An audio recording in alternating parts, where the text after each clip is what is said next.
Bom dia, amada família em Cristo. É com muita alegria que eu venho aí compartilhar mais uma palavra do Senhor. No devocional anterior falamos sobre Daniel 1 e hoje vamos falar sobre Daniel capítulo 2, que diz assim: no segundo ano do reinado, Nabucodonosor teve sonhos. Sua mente ficou tão perturbada que ele não conseguia dormir. Por isso o rei convocou os magos, os encantadores, os feiticeiros e os astrólogos para que lhe dissessem o que lhe havia sonhado. Quando eles vieram e se apresentaram ao rei, este lhes disse: tive um sonho que me perturba e quero saber o que significa. Então os astrólogos responderam em aramaico ao rei: ó rei, vive para sempre. Conta o sonho aos teus servos e nós o interpretaremos. O rei respondeu aos astrólogos: esta é a minha decisão. Se vocês não me disserem qual foi o meu sonho e não interpretarem, farei com que sejam cortados em pedaços e que suas casas se tornem montes de entulho. Mas se me revelarem o sonho e o interpretarem, eu lhes darei presentes, recompensas e grandes honrarias. Portanto, revele-me o sonho e a sua interpretação. Mais adiante, então, pulando um pouquinho agora a partir do capítulo 14, diz assim: Arioque, o comandante da guarda do rei, já se preparava para matar os sábios da Babilônia, quando Daniel dirigiu-se a ele com sabedoria e bom senso. Ele perguntou ao oficial do rei por que o rei emitiu um decreto tão severo. Arioque explicou o motivo a Daniel. Diante disso, Daniel foi pedir ao rei que lhe desse um prazo, e ele daria a interpretação. Daniel voltou para casa, contou o problema aos seus amigos Ananias, Misael e Azarias, e lhes pediu que rogassem a Deus dos céus que tivesse misericórdia acerca desse mistério, para que ele e seus amigos não fossem executados com os outros sábios da Babilônia. Então o mistério foi revelado a Daniel de noite numa visão. Daniel louvou o Deus dos céus e disse: louvado seja o nome de Deus para todo sempre. A sabedoria e o poder a ele pertencem. Ele muda as épocas e as estações, destrona reis e os estabelece, dá sabedoria aos sábios e conhecimento aos que sabem discernir, revela coisas profundas e ocultas, conhece o que jaz nas trevas e a luz habita com ele. Eu te agradeço e te louvo, ó Deus dos meus antepassados. Tu me deste sabedoria e poder e me revelaste o que te pedimos. Revelaste-nos o sonho do rei. Então Daniel foi falar com Arioque, a quem o rei tinha designado para executar os sábios da Babilônia, e lhe disse: não execute os sábios, leve-me ao rei e eu interpretarei a ele o sonho que teve. Imediatamente Arioque levou Daniel ao rei e disse: encontrei um homem entre os exilados de Judá que pode dizer ao rei o significado do sonho.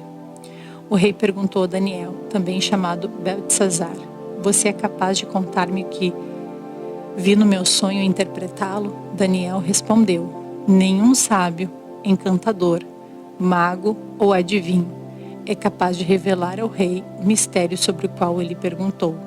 Mas existe um Deus nos céus que revela os mistérios. Ele mostrou ao rei Nabucodonosor o que acontecerá nos últimos dias, o sonho e as visões que passaram por tua mente quando estavas deitado, quando foram os seguintes. Então ele explica todo o sonho ao rei, traz a interpretação, que depois até, se quiserem ler todo esse texto, que é muito bonito. E por fim, após Daniel contar todo o sonho e a interpretação, termina assim: o Deus Todo-Poderoso mostrou ao rei o que acontecerá no futuro. O sonho é verdadeiro e a interpretação é fiel. Então o rei Nabucodonosor caiu prostrado diante de Daniel, prestou-lhe honra e ordenou que lhe fosse apresentada uma oferta de cereal e incenso. O rei disse a Daniel: não há dúvidas de que o seu Deus é o Deus dos deuses, o Senhor dos reis e aquele que revela os mistérios, pois você conseguiu revelar este mistério. Assim o rei colocou Daniel num alto cargo e o cobriu de presentes. Ele o designou governante de toda a província da Babilônia e o encarregou de todos os sábios da província.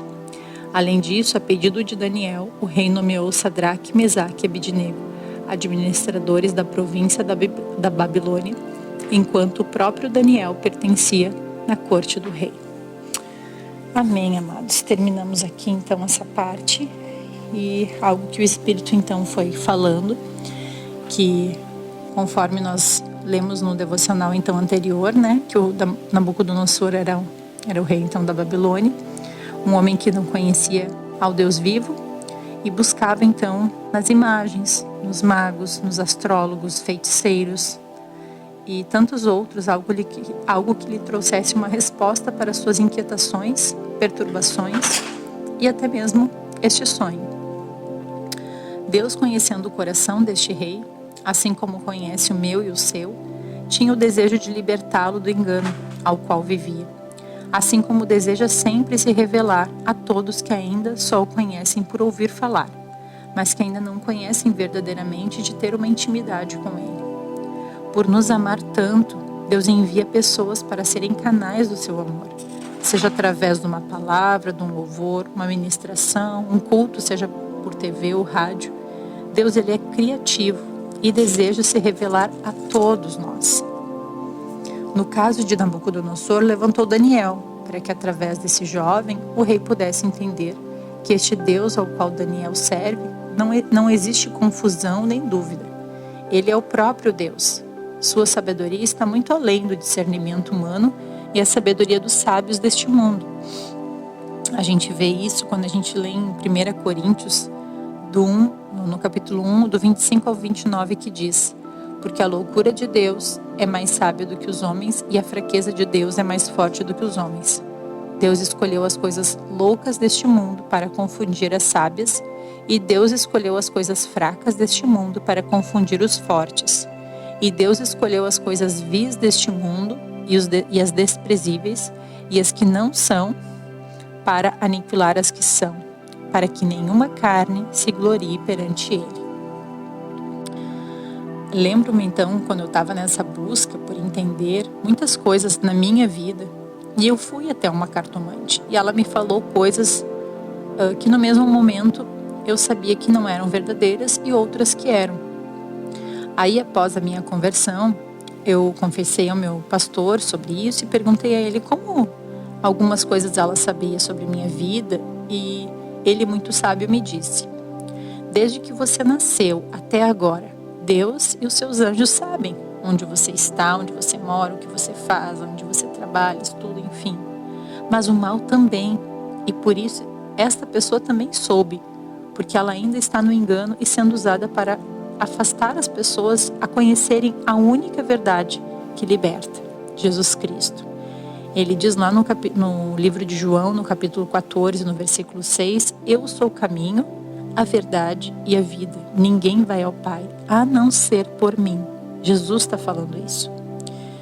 Vou dar um exemplo bíblico também sobre este engano de adivinhação e para que possam entender quem está por trás deste mal de adivinhação que gera tanto engano sobre o ser humano.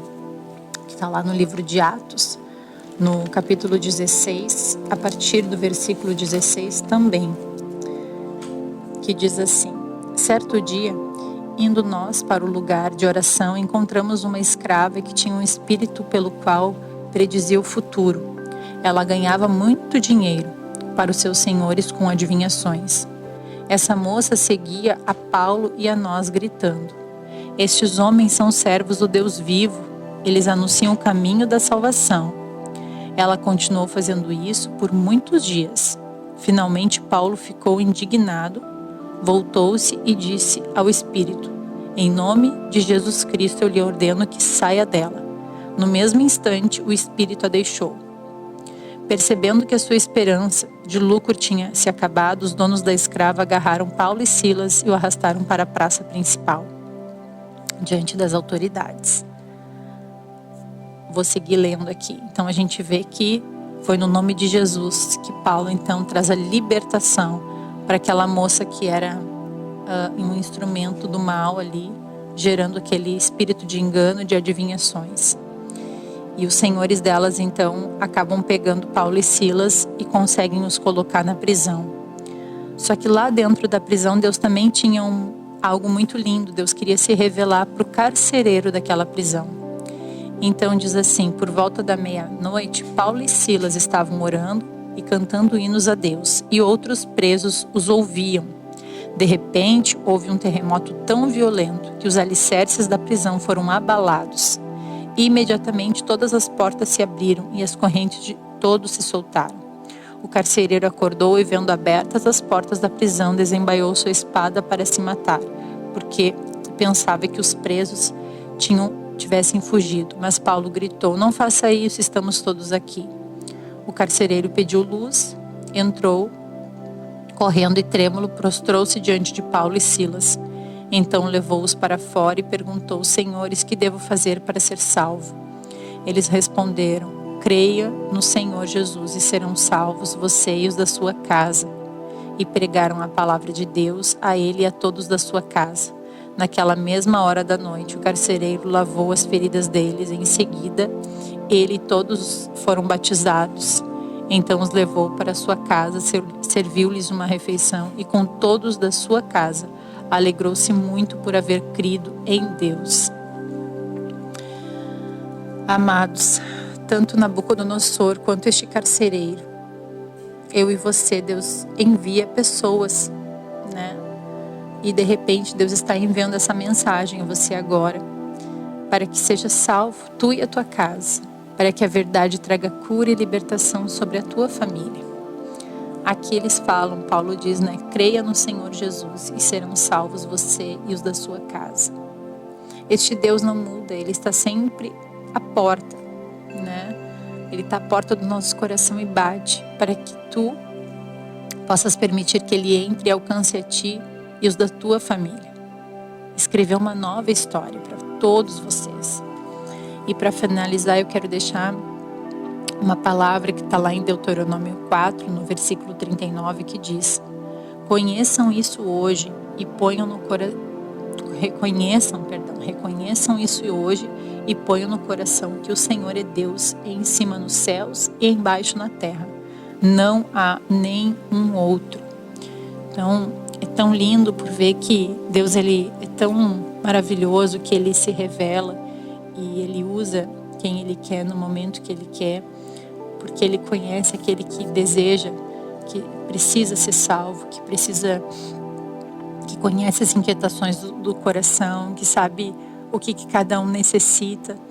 Então, ali como Nabucodonosor, que estava perturbado, Deus usou Daniel para revelar o sonho e para revelar quem é o Deus verdadeiro a Nabucodonosor, assim como Deus usou até mesmo a vida de Paulo e Silas para libertar aquela mulher que era tomada por aquele espírito de adivinhação que provinha do mal, do engano, para trazer libertação. E ao mesmo tempo Deus, que tem um propósito para todas as coisas e nos leva onde Ele quer que nós estejamos, usou também daquele momento na prisão para revelar para o carcereiro o Deus vivo que pode salvar. E é esse convite que eu quero deixar hoje para ti, para que tu que ainda que está buscando algo para a tua vida, que tem buscado algo para te suprir, para te preencher, para realmente saber do teu futuro, eu quero te dizer que o teu Criador, o teu Senhor, aquele que te criou desde o ventre, só Ele sabe todos os dias que Ele tem para ti aqui na terra. Só Ele tem as palavras de vida eterna. Só Ele tem o melhor para ti, hoje e sempre. Então é esse o convite que eu quero deixar, que tu possas hoje abrir a porta do teu coração para que esse Jesus Ele possa entrar e escrever uma nova história a partir de hoje. Então, se tu quiseres fazer isso, que tu possa nesse momento te concentrar e poder, assim como o carcereiro, poder fazer essa oração reconhecendo Jesus como teu Senhor e Salvador, mas que tu possa fazer isso através da tua boca, falando e proferindo com ela em voz alta, para que o mundo espiritual também te ouça. Pode orar comigo então, querido, querida, amada. Senhor Jesus, eu reconheço que eu preciso do Senhor. Reconheço que tenho te buscado em lugares, Deus, aonde ainda não encontrei a tua verdadeira presença. Mas hoje, Deus, através da tua palavra, assim como tu disse, crerdes de todo o teu coração, serás salvo tu e tua casa. Eu creio que Jesus Cristo é o Filho de Deus. Eu creio que Jesus morreu na cruz para me salvar e para perdoar os meus pecados. E hoje, Jesus, eu abro a porta do meu coração para que tu entres e sejas o Senhor e o Salvador da minha vida. Escreve em minha vida uma nova história. Completa em mim o teu querer e as tuas promessas. E que eu e a minha casa sejamos salvos por ti e libertos. É o que eu te peço, Jesus, e te agradeço. Em teu nome eu oro. Amém. Amém, amados. Que a paz do Senhor esteja contigo e creia que a partir desse momento, uma nova história, algo novo, Deus realizará na tua vida, na tua história e sobre a tua família e a tua descendência. Que o Senhor te abençoe e te dê um final de semana repleto da presença dEle, aonde eu creio que Ele vai preencher todos os espacinhos que há aí da tua alma com a presença dEle, porque é um lugar que só Jesus pode tomar e preencher, que é o nosso coração, a nossa alma. Que o Senhor te abençoe. A paz, amados.